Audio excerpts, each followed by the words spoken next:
Do not tell me a chemical can measure courage, Daniel Brooks said quietly, looking through the glass wall of the laboratory. Because if it could, every parent who ever ran into danger for their kid would just be another chart on your screen. Nobody in the room answered him. Instead, several alien researchers exchanged amused glances as if they had just heard an outdated superstition from a young civilization that still believed emotion belonged in science. The Xenobiology Institute floated in synchronous orbit above the moon of Astor Prime, a place famous across known space for reducing every mystery into numbers, equations, and perfectly ordered databases. If a species breathed, they mapped it. If it evolved, they modeled it. If it survived, they believed they understood exactly why. Humanity had become their newest project, not because humans were considered dangerous, but because they were considered surprisingly ordinary. Dr. Lyra Vesh stood at the center of the observation deck, her blue-silver skin reflecting the soft white lights above. Her research papers had rewritten modern xenobiology twice, and today she intended to finish a question that had annoyed her for months. Human adrenaline. Every available record described it as an inefficient biological response left over from primitive evolution. Elevated heart rate, faster breathing, temporary hormonal imbalance. Predictable, simple, obsolete. Begin baseline recording, she said calmly. Transparent displays came alive around Daniel, quietly building a three-dimensional map of his heartbeat, breathing pattern, muscle tension, neural activity, and thousands of microscopic biological signals. Daniel watched the floating graphics with mild curiosity. "You folks always make coffee this fancy?" he asked. One younger technician looked confused before another translated the joke. A few polite laughs followed. Dr. Lyra did not laugh. "Mr. Brooks," she said, "our goal is understanding, not entertainment." Daniel shrugged. "Fair enough. I fix environmental systems for a living. You study people. Seems like we're both just trying to keep things running." That answer generated another round of silent notes from the researchers. Everything about him matched expectation. 34 years old. Former Army engineer. Currently employed maintaining life support infrastructure on commercial stations. No enhanced genetics. No military experimentation. No unusual medical history. Exactly the kind of average human they wanted. Professor Kaler Wren entered from the upper gallery carrying a slim data slate. "So this is the famous species everyone keeps arguing about?" he asked. Dr. Lyra nodded without looking away from the displays. "An excellent control subject. Exceptionally ordinary." Daniel raised one eyebrow. "I've never been called exceptionally ordinary before." "It is intended as a compliment," Lyra replied. "I'll take it then." The room relaxed. Even the recording drones drifted quietly between observation angles. For nearly 20 minutes, nothing remarkable happened. Daniel answered routine questions about childhood, work, family, favorite foods, sleep habits, and stress. His voice stayed even. His pulse barely moved. Every scanner agreed with every prediction. Lyra folded her hands together, completely satisfied. "As expected," she announced. "Human physiology remains fully consistent with coalition biological theory." Professor Kaler nodded. "Then tomorrow we proceed with controlled adrenaline stimulation." Daniel leaned back comfortably in the examination chair. "That's it. I flew 600 light years for paperwork." A few researchers smiled again. "Science is often disappointingly uneventful," Lyra answered. Daniel chuckled. "Tell that to my sister. She's an ER doctor back in Ohio. She says every quiet day ends with somebody proving her wrong." Before anyone could respond, one of the quantum imaging arrays produced a brief burst of static. A soft warning tone echoed through the room. Every display flickered for less than a second before returning to normal. A technician frowned. "Probably a calibration hiccup," he said. Lyra barely glanced toward the console. "Run diagnostics after the session." The technician nodded and reset the system. None of them noticed that during that single heartbeat, every scanner had briefly abandoned its normal measurements and displayed the same impossible message before automatically erasing it from the record. Predictive model unavailable. The next morning, Daniel walked back into Laboratory 7 carrying a paper cup that proudly announced it contained coffee. Although after one sip, he was convinced the machine had never actually met a coffee bean. He looked around the spotless room and grinned. "I have officially discovered the only place in the galaxy that makes airport coffee taste homemade." A few technicians looked at one another until the translation software explained the joke. One of them laughed so hard that another quietly reminded him the session had already begun. Dr. Lyra Vesh entered a moment later with the same composed expression she always wore. "Good morning, Mr. Brooks. I trust you rested well." Daniel nodded. "Best sleep I've had in weeks. You folks know how to build a quiet room." "Excellent. Today we begin controlled environmental stimulation." Daniel set the empty cup aside. "Sounds dramatic." "It is intentionally not dramatic," Lyra answered. "We are studying ordinary biological responses." Daniel climbed into the testing chair without hesitation while flexible sensor bands settled gently around his wrists and temples. There were no restraints, only monitoring equipment. The Institute had built its reputation on voluntary participation and precise observation. Daniel appreciated that. He had worked around enough machinery to know that trust mattered more than technology. A younger researcher named Taryn adjusted the final scanner and smiled nervously. "Your reputation suggested humans dislike medical examinations." Daniel chuckled. "Nobody likes them. We just know sometimes they keep you alive." Taryn paused while making notes. "Interesting distinction." Lyra activated the central display. Thousands of data points streamed across the room in perfect synchronization. Heart rate normal. Oxygen saturation normal. Hormone balance normal. Neural activity normal. Every graph rose and fell exactly where coalition biology predicted it would. Professor Kaler watched from the observation deck with quiet satisfaction. "Remarkably stable," he said. "Almost disappointingly so." Lyra nodded. "Which is precisely why this subject is valuable." Daniel looked up through the transparent ceiling where distant stars drifted beyond the station's shield dome. "You know what is funny?" he asked. "Everybody keeps calling me ordinary." Lyra answered without looking away from her displays. "Statistically speaking, you represent the median characteristics of your species." Daniel smiled to himself. "Back home, my sister would laugh at that." "The physician?" Lyra asked. "Yes, Maya. Emergency room doctor. She says there is no such thing as an ordinary person. Just ordinary days. Then somebody's worst day shows up and suddenly everybody finds out who they really are." The room became unexpectedly quiet. Lyra entered another command into her console. "An emotionally interesting statement. Difficult to quantify." Daniel shrugged. "Most important things usually are." The first phase of testing began with simple mental exercises. Memory recall. Pattern recognition. Mild time pressure. Nothing uncomfortable. Nothing threatening. Daniel answered questions naturally, occasionally making jokes that confused the translators before amusing the researchers. Every biological reading continued matching coalition theory almost perfectly. Then Taryn frowned at his monitor. "Doctor, I think scanner 4 is drifting again." Lyra glanced toward the display. The readings had separated from the other arrays by less than 1% before immediately correcting themselves. "Run another calibration," she said calmly. Taryn obeyed. Seconds later, the same scanner produced another tiny fluctuation, followed by a second machine doing exactly the same thing. Daniel noticed the exchange. "Something wrong." Lyra offered a reassuring smile. "Probably aging equipment." Professor Kaler folded his arms. "Replace both units if necessary." Taryn swallowed. "They were installed 3 weeks ago." Nobody spoke for several seconds. Across the laboratory, another monitor quietly flashed the same impossible message for less than half a second before clearing itself without explanation. "Predictive model unavailable." This time, Dr. Lyra saw it with her own eyes. Dr. Lyra did not say a word after the warning disappeared. She replayed the sensor log once, then again, slowing it down frame by frame until every technician in the room stopped pretending they were busy. The message had lasted only 0.02 of a second before the system erased it automatically, as though the software itself refused to acknowledge what it had seen. "Recover the raw buffer," she said. Taryn worked quickly across 3 separate consoles before looking back with visible confusion. "There is no raw buffer, Doctor. The recording is complete, but those 2 frames do not exist anymore."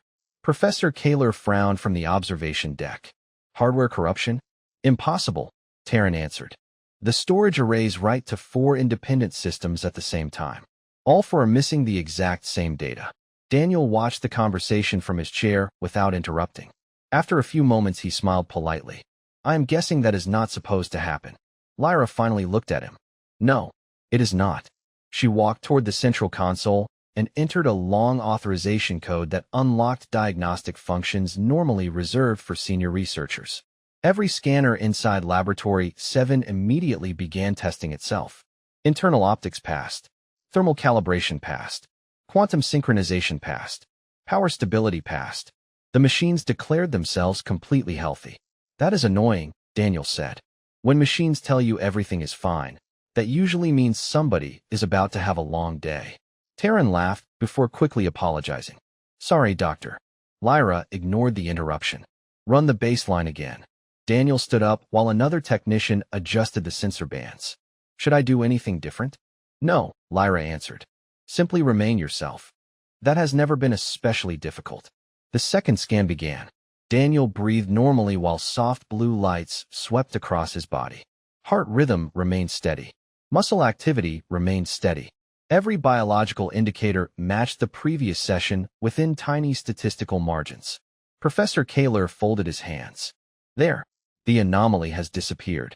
Before anyone could agree, Scanner 4 emitted another soft tone. Then Scanner 6 answered with the same tone. 2 more followed.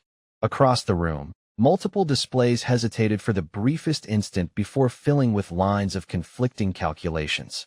One prediction estimated elevated stress. Another estimated complete relaxation. A third reported biological uncertainty, something Coalition software had not displayed in over 400 years. Taryn stared at the screen. The models are disagreeing with each other. They cannot disagree, Kaler replied sharply. They all use the same reference equations. Apparently, they do not anymore. Daniel scratched the back of his neck. Can I ask a dumb question? Lyra nodded. Questions are rarely dumb. Has anybody here actually met a lot of humans? The room became quiet again. Taryn looked around before answering honestly. Personally, you are the third. Daniel smiled. That explains a lot. Lyra crossed her arms. Explain. Back home we joke that every person reacts differently when life gets weird. Some people get quiet. Some people talk too much. Some freeze. Some solve problems they never thought they could solve. If you expect us all to fit one formula, you are probably going to have a bad week. Professor Kaler gave a dismissive wave. Individual personality cannot override biological law. Daniel nodded respectfully. Maybe not. But experience changes people. Fear changes people. Responsibility changes people. My sister has worked emergency rooms for almost 10 years. She always says you never really know yourself until somebody else needs you. Lyra entered another command without responding. This time she instructed the computers to compare Daniel's readings against every recorded intelligent species in Coalition history instead of only humanity. The search completed almost instantly. Then every monitor in the laboratory filled with the same unexpected result. No comparable biological profile found. Even more unsettling, the prediction engine stopped trying to classify him at all. One after another, the scanners quietly removed their confidence scores until only blank fields remained, as though the machines had decided that guessing was less accurate than admitting they no longer understood what they were looking at. Dr. Lyra canceled the remainder of the afternoon schedule before anyone could object. Laboratory 7 had gone from a routine biological survey to the most closely watched room inside the institute, and word spread faster than anyone expected. By evening, specialists from 3 separate research divisions stood behind the observation glass, quietly debating theories that contradicted one another every few minutes. Daniel noticed the growing audience as another scanner floated into position above his chair. I hate to ask, he said with a crooked smile, but should I be charging admission? A few younger researchers laughed. Even Lyra allowed the corner of her mouth to move ever so slightly before returning to business. You are not the attraction, Mr. Brooks. The data is. Daniel shrugged. Back home those are usually the same thing. Professor Kaler stepped onto the laboratory floor carrying a portable analyzer unlike the larger scanning systems surrounding them. This unit operates independently, he explained. Different hardware, different software. If the anomaly appears again, we eliminate the possibility of network interference. Taryn activated the handheld device while another technician synchronized it with nothing except an internal clock. Completely isolated, he confirmed. No shared processing. No external prediction engine. Kaler nodded. Excellent. Begin. Daniel simply sat still. He was not nervous. If anything, he looked slightly bored. He rested one foot over the other and glanced toward the ceiling. "You know what this reminds me of?" he asked. Taryn looked up. "What?" "The first time my dad bought a new pickup truck. Every warning light came on during the drive home. He spent 3 days blaming the engine before the mechanic finally told him every sensor had been wired backward at the factory." Taryn smiled. "Are you suggesting our institute assembled its scanners incorrectly?" Daniel laughed softly. "No. I am saying sometimes reality is stranger than the owner's manual." The isolated analyzer completed its first pass. Green indicators appeared across its display. Heart function normal. Respiration normal. Hormonal balance within expected limits. Kaler folded his arms with quiet satisfaction. There. Independent confirmation. Before he finished speaking, the analyzer emitted a sharp electronic tone. The green indicators vanished. New calculations filled the screen so rapidly that the numbers blurred together. Taryn leaned closer. "It is recalculating." Another tone interrupted him. The analyzer restarted itself without receiving a command. Then it restarted again. Lyra took 2 quick steps forward. Disconnected. Taryn removed the power cell. The screen stayed illuminated for another 4 seconds before finally fading to black. Nobody moved. Daniel looked from one face to another. "That seems expensive." Kaler picked up the analyzer and inspected it personally. There was no physical damage. No overheating. No failed circuitry. Yet when he inserted a fresh power cell, the device displayed a single message before refusing every command. Predictive architecture compromised. Lyra stared silently at the words. She had never seen that warning in her entire career. It existed only in engineering manuals as a theoretical safeguard if mathematical assumptions became internally contradictory. "Run the historical archive," she said quietly. "Has this ever happened?" Taryn searched the Coalition database containing nearly 6 centuries of scientific records. The answer arrived almost immediately. 0 confirmed occurrences. Daniel rubbed his chin. "Can I make another observation?" Lyra nodded without taking her eyes off the frozen analyzer. "Please. Everybody in this room keeps assuming something is wrong with the machines." He paused, speaking gently rather than confidently. "Has anybody stopped to ask whether the machines are working exactly the way they were designed to, and they just found something they were never built to explain?" The laboratory fell completely silent. For the first time since the study began, Dr. Lyra realized she was no longer trying to prove her theory. She was trying to protect it. The following morning, Dr. Lyra requested something no researcher at the Institute had asked for in decades. She wanted every prediction algorithm disabled. No automated conclusions. No probability engines. No biological assumptions. Just raw measurements. The request surprised everyone, especially Professor Kaler. "You are abandoning the Coalition standard?" he asked. Lyra shook her head. "No, I am removing its influence. If every conclusion begins with the assumption that we already understand humanity, then we will only keep proving ourselves right." Daniel looked up from the breakfast tray someone had left beside him. "Now that sounds like something my old engineering instructor used to say." Lyra turned toward him. "He was a scientist?" Daniel smiled. "No, he fixed bridges. He always told us the fastest way to miss a problem was deciding you already knew where it had to be." Kaler remained unconvinced, but he said nothing. Within minutes, the laboratory looked strangely different. The colorful prediction charts disappeared. Instead of polished summaries, every monitor displayed long streams of raw numbers. Heart rhythm, blood oxygen, neural signals, hormone concentrations. Nothing interpreted, nothing simplified. Daniel watched the displays with genuine curiosity. "You know," he said, "I never realized how much of science depends on somebody deciding what matters." Taryn nodded thoughtfully. "We filter information because there is too much to process." "Makes sense," Daniel replied. "But filters can hide things too." Lyra began asking ordinary questions while the instruments quietly recorded everything. "Describe your childhood." "Pretty normal. Baseball in the summer. Snow shoveling in the winter. Too many school lunches that tasted like cardboard." A few researchers smiled. "Describe your first job." "Hardware store. I learned people rarely come in looking for tools. They come in looking for somebody to tell them they can fix the problem themselves." More notes appeared across the screens. Every answer remained calm, relaxed, completely ordinary. Then Lyra changed direction. "Tell us about the hardest day you remember." Daniel did not answer immediately. His eyes drifted toward the observation window, though he seemed to be looking far beyond it. "That would be my sister's first week working emergency medicine," he said quietly. "She called me late one night after a 14-hour shift. She was exhausted. She kept saying she was afraid she had missed something, that maybe she could have helped one more person if she had moved faster." The laboratory became still. Daniel continued in the same calm voice. "I told her something our dad used to tell us. You cannot control every bad day. You just show up ready to help." As those words left his mouth, the raw data monitors changed. No alarms sounded. No scanners failed.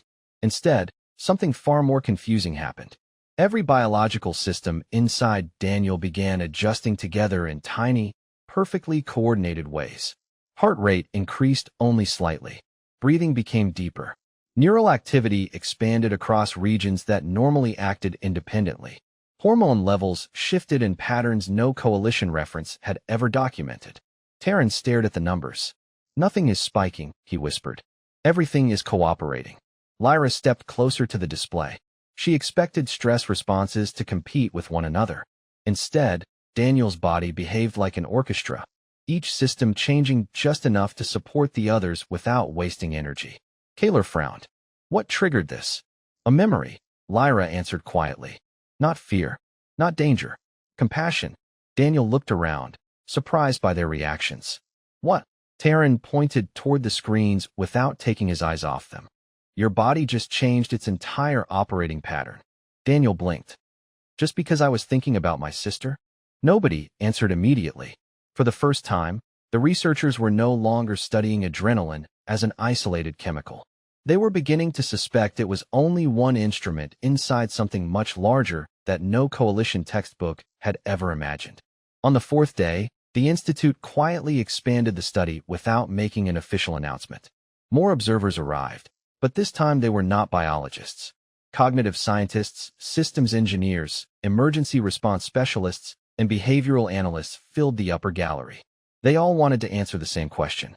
Why did every human response seem to involve the entire body instead of a single system? Daniel noticed the unfamiliar faces almost immediately. "Either I became a celebrity overnight," he joked, "or somebody forgot to tell me the experiment got bigger." Terrence smiled. "You are definitely the reason they are here." Daniel laughed softly. "No pressure then." Dr. Lyra stepped beside him carrying only a small tablet instead of her usual stack of reports. "Today will be different," she said. "No emotional interviews. No physical stress tests. We simply want to observe how your body adapts during ordinary problem solving." Daniel nodded. "That sounds a lot less exciting." "Science often is." She placed a small mechanical puzzle on the table. It was an unfamiliar alien device consisting of rotating magnetic rings that had to be aligned in a precise sequence before the core could unlock. Daniel picked it up, turning it over in his hands. "No instructions?" "No instructions," Lyra confirmed. "Perfect," Daniel replied. "That is how every piece of furniture arrives back home anyway." Light laughter spread through the room as Daniel experimented with the mechanism. He made mistakes, stopped, tried another approach, and occasionally muttered to himself. The researchers watched every tiny movement while the raw biological data continued scrolling across the displays. There was no sign of panic, no spike in traditional stress markers. Instead, something even stranger appeared. As Daniel encountered each failed attempt, dozens of biological systems made microscopic adjustments before he consciously changed his strategy. Neural pathways shifted. Eye movement patterns reorganized. Breathing subtly synchronized with fine motor control. Even tiny muscle groups in his hands activated before the puzzle itself required them. Terran leaned closer to the monitor. His body is preparing for solutions before his conscious decisions change. Kaler frowned. "Anticipation?" "No," Lyra answered quietly. "Adaptation." Daniel finally heard them. "What is everybody looking at?" Lyra turned her tablet so he could see a simplified graph. "Your physiology is constantly rewriting itself while you learn. Not after success. During failure." Daniel looked surprised. "I thought everybody did that." Nobody answered. The silence itself became the answer. Daniel set the puzzle down for a moment and thought back to something his father used to tell him while repairing old equipment in their garage. "My dad had this rule," he said. "If something broke 3 different ways, you learned 3 different lessons." If you quit after the first failure, you only learned one. Taryn quietly entered Daniel's words into the session log. Is that common among humans? Daniel shrugged. Pretty much. We mess things up all the time. Then we figure it out. As he reached for the puzzle again, the overhead lights flickered once. Every researcher instinctively looked toward the ceiling. A maintenance notification appeared on the far wall. Auxiliary power transfer in progress. Estimated duration, 30 seconds. Daniel barely noticed. Years of maintaining life support systems had taught him that temporary power shifts happened on every station. Without thinking, he glanced toward the emergency lighting panels, the ventilation outlets, and the nearest manual access hatch before returning to the puzzle. The movement lasted less than 2 seconds. Lyra saw it immediately. Freeze the recording, she said. Taryn replayed the sequence in slow motion. Daniel had unconsciously checked every possible evacuation reference point before his conscious attention returned to the table. His body had completed a silent safety assessment before his mind even acknowledged the change in lighting. The room remained perfectly calm, but every scanner suddenly began collecting data at maximum resolution without receiving a single command. It was as though the machines themselves had decided that whatever they were witnessing could no longer be sampled at ordinary speed. The maintenance notification disappeared almost as quickly as it had appeared, and the laboratory returned to its usual quiet rhythm. Most of the researchers relaxed, assuming the brief power transfer had simply revealed another interesting human habit. Dr. Lyra did not share their confidence. She kept replaying Daniel's instinctive glance toward every emergency system in the room. It had not been fear. It had not even been conscious thought. His body had quietly gathered information before his mind had decided whether the situation mattered. Run the timing analysis again, she said. Taryn expanded the recording onto the central display. His eyes moved toward the emergency lights 180 milliseconds after the illumination changed. His breathing adjusted 12 milliseconds later. His posture shifted before any measurable increase in adrenaline appeared. Professor Kaler leaned closer. That sequence is backwards. Exactly, Lyra answered. According to every model we have, adrenaline should initiate the response. Instead, his body appears to have already begun adapting before the hormone reached measurable levels. Daniel listened with genuine curiosity. So my body is getting ahead of itself? Lyra slowly shook her head. No. We believe our understanding has been behind yours all along. Daniel laughed softly. Trust me, I have never thought of myself as being ahead of anybody. Before anyone could continue, another researcher entered the laboratory carrying a portable environmental simulator. Doctor, engineering approved the adaptive awareness trial. Lyra looked toward Daniel. Nothing dangerous. We simply want to observe how your nervous system reacts to unexpected but harmless changes. Daniel nodded. As long as nobody is planning to drop the ceiling on me. I can assure you, Lyra replied with the faintest smile. The ceiling will remain where it belongs. The simulator activated without warning.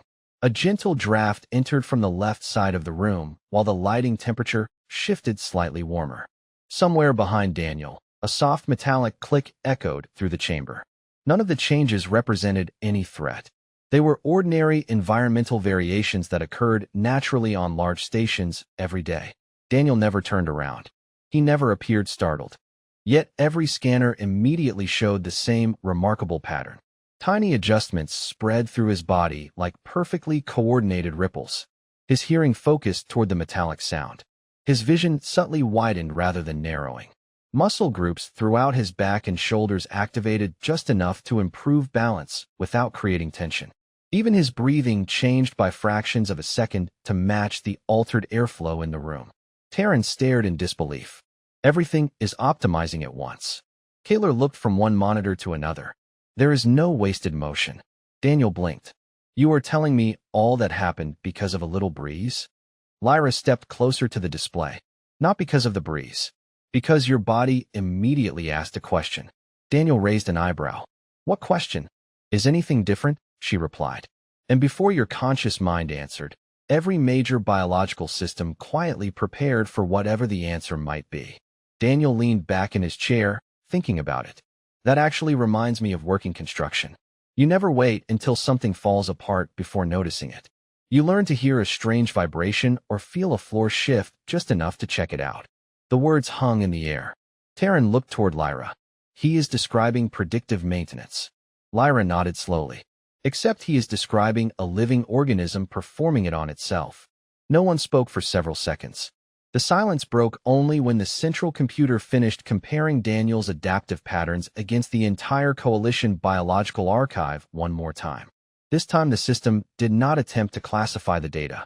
Instead, it quietly generated a recommendation that had never appeared in Institute history. Existing human biological models require complete revision. Even Professor Kaler, who had defended coalition science for his entire career, found himself staring at the message without trying to argue. For the first time, the evidence was no longer challenging one theory.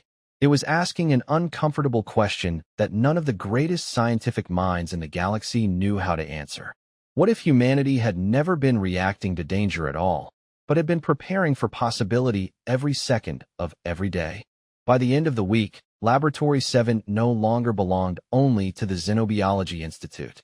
Representatives from universities, medical academies, engineering councils, and coalition science committees filled every available seat in the observation gallery. Some had traveled for days after hearing rumors that the Institute's prediction systems had encountered something they could not explain. Nobody believed the rumors completely. They came expecting a software bug, a calibration mistake, or an overenthusiastic research team. They left questioning ideas that had defined modern biology for centuries. Daniel walked into the laboratory carrying another paper cup of coffee and looked up at the crowded gallery. "I guess word got around." Taryn smiled. "You have become the most discussed ordinary human in the galaxy." Daniel laughed. "My friends back home are never going to believe that sentence." Dr. Lyra stepped forward holding a slim report instead of a tablet. "Today is not another experiment," she said. "It is a verification." Daniel nodded. "Meaning?" "Every independent laboratory represented here has recreated our equipment using different hardware, different software, and different mathematical models. They all requested one final observation." Daniel looked around the room. No pressure. One by one, the visiting scientists activated their own scanners. Different manufacturers, different operating systems, different biological theories. The room filled with dozens of overlapping displays, each translating Daniel's physiology through its own scientific language. For the first several minutes, everything appeared perfectly ordinary. Heart function remained healthy. Respiration remained steady. Hormone levels stayed within expected human ranges. Several visitors quietly exchanged satisfied smiles. Then Dr. Lyra asked a simple question. "Daniel, if someone you cared about suddenly called asking for help, what would be the first thing you would think?" Daniel did not hesitate. "Where are they?" Every scanner reacted. Not dramatically, not violently, quietly. Across dozens of independent systems, thousands of measurements shifted together with astonishing precision. Brain activity reorganized. Sensory processing expanded. Muscle coordination subtly optimized. Hormonal patterns adjusted without excess. Energy consumption redistributed itself before any physical action occurred. One visiting researcher whispered, "His entire body just reorganized around helping someone who is not even here." Another replied, "Nothing is being wasted." Professor Kaler slowly walked between the displays, comparing identical changes appearing on machines built by civilizations that had never shared technology with one another. There was no common software left to blame. No shared assumption. No hidden programming error. Different science had reached the same impossible conclusion. Taryn quietly displayed the comparison report. Confidence agreement, 100%. Every independent system had observed the same adaptive pattern. Daniel looked around at the silent room. "Did I miss something?" Dr. Lyra smiled for the first time since the study had begun. It was not the smile of someone who had proven herself correct. It was the smile of a scientist who had just learned she still had something wonderful left to discover. "No, Daniel," she said softly. "We did." She turned toward the gallery. "For generations we believed adrenaline was the engine driving human survival. We now know it is only one voice in a much larger conversation. Human biology does not simply react. It coordinates. It predicts. It adapts continuously, often before conscious awareness exists." Nobody applauded. Nobody argued. The room was too quiet for either. Every visitor understood what that statement meant. Entire medical textbooks would need revision. Predictive biological software would require redesign. Coalition emergency medicine would have to reconsider how it understood human patients. Daniel scratched the back of his neck, looking almost embarrassed by all the attention. Honestly, he said, I was just thinking about what my sister would do if somebody needed her. Several researchers lowered their eyes to the reports in front of them. The machines had measured chemistry, but the numbers kept pointing towards something they had never considered measuring before. Responsibility. Daniel's final day at the institute felt strangely ordinary. The observation gallery had emptied, the extra equipment had been packed away, and Laboratory 7 looked almost exactly as it had the morning he first walked through its doors, carrying terrible coffee and making jokes that confused half the staff. Taryn handed him a small storage case containing the personal items he had brought from Earth. That is everything, he said. Daniel checked the contents and smiled. Looks like you even remembered my lucky wrench. Taryn tilted his head. You actually believe it is lucky? Daniel slipped it into his backpack. No, but it reminds me of my dad, and sometimes that is close enough. Dr. Lyra entered carrying a thin printed folder instead of a digital tablet. We wanted to give you a copy of the final report. Daniel accepted it with a puzzled look. You printed it. Paper seemed appropriate, she replied. You once said some things deserve to exist where batteries cannot fail. Daniel laughed. I really did say that, did not I? She nodded. Several times. They walked together through the quiet corridor overlooking the stars beyond the station. For a while neither of them spoke. Finally Lyra broke the silence. There is one question I never asked. Daniel looked toward her. Go ahead. Do humans know they do this? He thought about it for several seconds before answering. Most of us probably do not. We just call it growing up. Lyra waited. Daniel rested his arms on the railing. You spend enough years helping family, fixing broken things, making mistakes, paying bills, worrying about people you love, showing up for work even when you are tired. After a while you stop thinking about yourself first. You just notice what needs doing. Lyra looked out across the endless field of stars. Our models searched for extraordinary biology. Daniel smiled gently. Maybe that was the problem. Explain. You kept looking for superheroes. Most humans are just regular people trying to take care of one another. The words settled quietly between them. Later that afternoon, the Coalition Science Council officially archived the study. The original title had been deleted and replaced with a new one approved unanimously by every participating institution. Human Adaptive Integrated Response Network. The appendix contained a single recommendation written personally by Dr. Lyra Vesh. Human physiology should never again be studied as isolated systems. The greatest strength of the species is not found in any individual organ, hormone, or reflex. It emerges from the remarkable way every part works together in service of something beyond the self. Months later, medical schools across the coalition began teaching the revised model. Emergency responders changed their training. Engineers redesigned predictive monitoring software. Even the biological scanners received new operating principles. The impossible error message that had frustrated generations of researchers quietly disappeared from every future update. Daniel returned to his maintenance job exactly where he had left it. He repaired air filters, replaced worn pumps, answered service calls, and still phoned his sister every Sunday evening. One night Maya asked, "So after all those scientists finished studying you, what did they finally learn?" Daniel smiled as he looked through the station window toward the distant blue glow of Earth. Honestly, they learned that people are a lot bigger on the inside than they look on a scanner. Maya laughed. Dad would have liked that. Yeah, Daniel said softly. I think he would have. Somewhere far across the galaxy, Dr. Lyra kept the old printed report in her office instead of the official digital archive. Not because it contained perfect science, but because it reminded her of the lesson that had changed her forever. Knowledge begins with answers. Wisdom begins the moment you discover that another person's ordinary life can teach you something every equation missed. And perhaps that was the greatest surprise of all. Humanity had never hidden its greatest strength. The galaxy had simply been measuring the wrong thing.